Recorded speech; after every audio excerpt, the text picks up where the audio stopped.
ఇది విను. సింపుల్గా ఆన్ చేయాలి, లైక్ మళ్ళీ ఇంకొకసారి సింపుల్గా మళ్ళీ మిస్ అయింది. అంటే అది రామ్ 3 సార్లు కొడతా కానీ ఆఫ్ అవుతలేదు.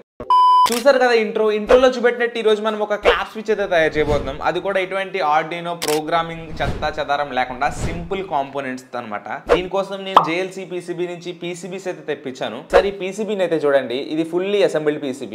ఈ PCBని వీలైనంత తక్కువ కాంపోనెంట్స్ వాడి తయారు చేసాం అనమాట. చెప్పాలంటే ఈ సర్క్యూట్ని చాలా ఎక్కువ కాంపోనెంట్స్తో తయారు చేయాలి. చాలా మినిమలైజ్ చేసి చాలా తక్కువ కాంపోనెంట్స్తో ఈ PCBని డిజైన్ చేసాం. ఈ రోజు వీడియోలో ఈ క్లాప్ స్విచ్ని ఎలా తయారు చేయాలో చూపెడతాను. బై ది వే, ఇంకెవరైనా మన ఛానల్కి సబ్స్క్రైబ్ చేసుకోవాలంటే మన ఛానల్ పేరు Telugu experiments with Lokesh. Channel ఇలాంటి కైండ్ ఆఫ్ వీడియోస్ అయితే చాలా ఉంటాయి. 2-3 వీడియోలు చూడండి, నచ్చితే సబ్స్క్రైబ్ చేసుకుని బెల్ ఐకాన్ ఆన్లో పెట్టుకోండి. రీసెంట్ టైమ్స్లో ఎవరు మన వీడియోస్ని అయితే లైక్ చేయట్లేదు, కంపల్సరీ లైక్ చేసి వీడియో చూడండి, అది ఒక చిన్న హెల్ప్.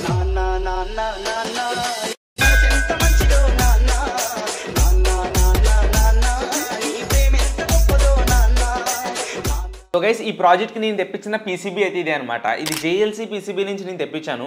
అండ్ ఒకసారి PCB క్వాలిటీ అయితే చూడండి, నిజంగా క్రేజీ క్వాలిటీ అనమాట. ఈ PCBని ఫిలప్ చేయాలంటే మినిమం ఒక 10 కాంపోనెంట్స్ అయితే కావాలన్నమాట.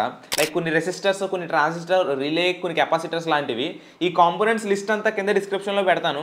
మనకి ప్రజెంట్ కావాల్సిన కాంపోనెంట్స్ అయితే ఇవే అనమాట. ఇప్పుడు ఈ కాంపోనెంట్స్ అన్నట్లే నేను PCB మీద అయితే అసెంబుల్ చేస్తాను. PCB మీద చూసుకున్నట్టయితే మనకి మార్కింగ్ అయితే ఉంటుంది, ఏ రెసిస్టర్ ఎక్కడ పెట్టాలి, ఏ IC ఎక్కడ పెట్టాలి, లేదా ఏ రిలే ఎక్కడ పెట్టాలనేది ప్రాపర్ మార్కింగ్తో ఉంటుంది.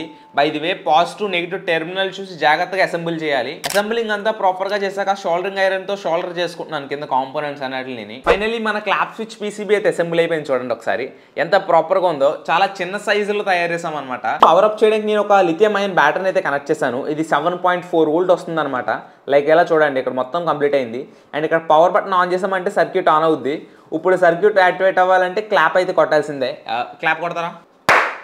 యా, ఒక క్లాప్కి అయితే వెలుగుద్ది. సేమ్ ఇంకొకసారి క్లాప్ కొడితే ఆఫ్ అవుద్ది అనమాట రిలే అన్నది. చూడొచ్చు. ఇప్పుడు మనం దీనికి అయితే లోడ్ కనెక్ట్ చేసి చూద్దాం. లోడ్ అంటే ఏంటో కాదు, మీరు ఇక్కడ PCB మీద చూసుకున్నట్టయితే 2 హెడర్ పిన్స్ అయితే ఖాళీగా ఉన్నాయి. ఒకటేమో లోడ్ ఇన్పుట్, ఒకటి లోడ్ అవుట్పుట్. ఇప్పుడు మీకు DC load and AC load apply చేసి చూపెడతాను. ఫైనల్లీ మొత్తం కంప్లీట్ చేశాను చూడండి. లైక్ ఈ బ్యాటరీ సెట్ ఉంది కదా, ఇదేంటంటే మన PCBకి పవర్ సప్లై, అండ్ ఈ బ్యాటరీ వచ్చి మన LEDకి పవర్ సప్లై. మధ్యలో స్విచ్ కింద రిలే అయితే యాక్టివేట్ అవుద్ది. అండ్ ఇప్పుడు సర్క్యూట్ మీకు టెస్ట్ చేసి చూపెడతాను. ఫస్ట్ ఆఫ్ ఆల్ దీని సర్క్యూట్ని అయితే ఆన్ చేస్తాను. అండ్ ఆన్ చేసాక మనకి ఎటువంటి లైట్ ఇండికేషన్ లేదు. ఫస్ట్ క్లాప్ ఇవ్వాలి. ఇప్పుడు ఒకసారి క్లాప్ కొట్టి సతీష్. యా, చూసారా ఒక క్లాప్కి అయితే ఎలా ఆన్ అయిందో. మీకు క్లాప్ సౌండ్ వినబడింది అనుకుంటున్నాను, కెమెరామ్యాన్ అయితే కొట్టాడు. అండ్ ఇంకొకసారి కొట్టి పర్లేదు. యా, ఒక్కొక్కసారి ఏమవుద్దంటే ఫ్రీక్వెన్సీ అయితే మ్యాచ్ అవ్వదు అనమాట, మైక్ వరకు రీచ్ అవ్వదు. అలాంటప్పుడు జస్ట్ ఇంకొకసారి క్లాప్ కొడితే సెట్ అయిపోతుంది. ఈ సర్క్యూట్ వాడి మీరు DC ఐటమ్సే కాదు, లైక్ AC ఫ్యాన్ కానీ, AC లైన్ ఓట్ LEDs కానీ మీరు ఏదైనా కంట్రోల్ చేయొచ్చు. ఇక్కడ రీలే ఉంది కాబట్టి. అండ్ ఇంకొకసారి ఫైనల్ క్లాప్ కొడతా చూడు. యా, చూసారు కదా ఎంత ప్రాపర్గా గ్లో అవుతుందో. మళ్ళీ కొట్టి పర్లేదు. యా, చూసారు కదా ఒక క్లాప్కి అయితే ఆన్ అవుద్ది, ఇంకొక క్లాప్కి అయితే ఆఫ్ అవుద్ది అనమాట మీరు వీడియోలో చూసినట్టు. సో గైస్, మీరు కూడా ఇలాంటి PCBs ఆర్డర్ చేయాలనుకుంటున్నారా? అయితే దానికి బెస్ట్ ఆప్షన్ JLC PCB. సింపుల్గా మీ PCBకి సంబంధించిన గర్భర్ ఫైల్ అయితే JLC PCB వెబ్సైట్లో అప్లోడ్ చేయండి. కొన్ని పారామీటర్స్ అయితే సెలెక్ట్ చేయాలి, like board, colour, quantity, sizes లాంటివి. వీళ్ళు $2కి 5 PCBs అయితే ఆఫర్ చేస్తున్నారు. అండ్ అంతేకాదు, మీరు కనుక ఫస్ట్ టైం యూజర్ అయితే $54 కూపన్ కోడ్ కూడా ఉంటుంది. వీళ్ళు ఆఫర్ క్లైమ్ చేసుకోండి. ఇంకెంత కాలిస్తాం, కింద డిస్క్రిప్షన్లో అండ్ ఫస్ట్ కమెంట్లో JLC PCB లింక్ ఉంటుంది, ట్రై చేయండి. ఇప్పుడు అన్నట్టు AC లైన్స్ అన్ని కలిపేశాను, జాగ్రత్తగా ఉండాలి లేదంటే లంపకాయ అంతా అస్సాం. మీరు కూడా AC కరెంట్తో వర్క్ చేస్తున్నప్పుడు చాలా జాగ్రత్తగా వర్క్ చేయాలి, గుర్తుపెట్టుకోండి. ఈ బ్యాటరీస్ కట్ట ఏం చేయవు, కానీ AC కరెంట్ అయితే మడత పెట్టేస్తుంది. ఇదిగోండి, ఇది వచ్చి AC లైన్ అనమాట. 220 వోల్ట్ AC వస్తుంది. అండ్ ఇక్కడ కనెక్ట్ చేశాను. మళ్ళీ బల్బు సంబంధించిన వైర్స్ కూడా అక్కడ కనెక్ట్ చేశాను. ఒకసారి క్లోజప్లో సర్క్యూట్ అయితే ఆన్ చేశాను. ఇప్పుడు క్లాప్ కొడుతున్నా చూడండి. యా, చూసారా క్లాప్ కొట్టినట్టునే మనకి AC ఈ బల్బ్ అయితే వెలిగింది. ఇది 9 వాట్ బల్బు.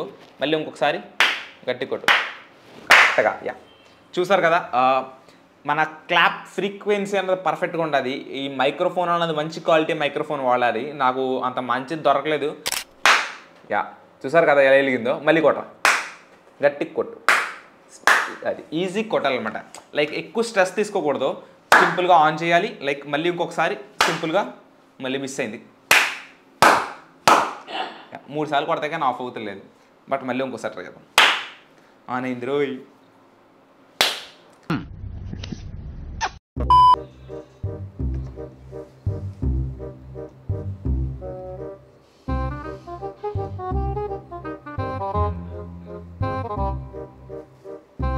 పీసీబీని ఇలాగే డిజైన్ చేస్తాం అనమాట సిస్టమ్స్లోని. ఈజీ ఈడీఏ అని ఒక సాఫ్ట్వేర్ ఉంటుంది. By the by Gerber file అంటే ఇదే. వీడియో ఎలా అనిపించిందో తప్పకుండా కమెంట్ చేయండి. ఇంకా ఎవరైనా ఛానల్కి సబ్స్క్రైబ్ చేసుకుని లైక్ చేయాలంటే కంపల్సరీ లైక్ చేయండి. బై ది వే ఎవరికైనా ఇలాంటి పీసీబీస్ ఎలా డిజైన్ చేయాలో వీడియో కావాలితే తప్పకుండా లైక్ చేయండి. ఒక 5K లైక్స్ టార్గెట్ ఇస్తున్నాను. 5K లైక్స్ కంప్లీట్ అయిపోతే ఈ గర్బర్ ఫైల్ ఎలా డిజైన్ చేయాలో చూపెడతాను మీకు. మళ్ళీ నెక్స్ట్ వీడియోలో కలుసుకుందాం. అందరికీ బై బై.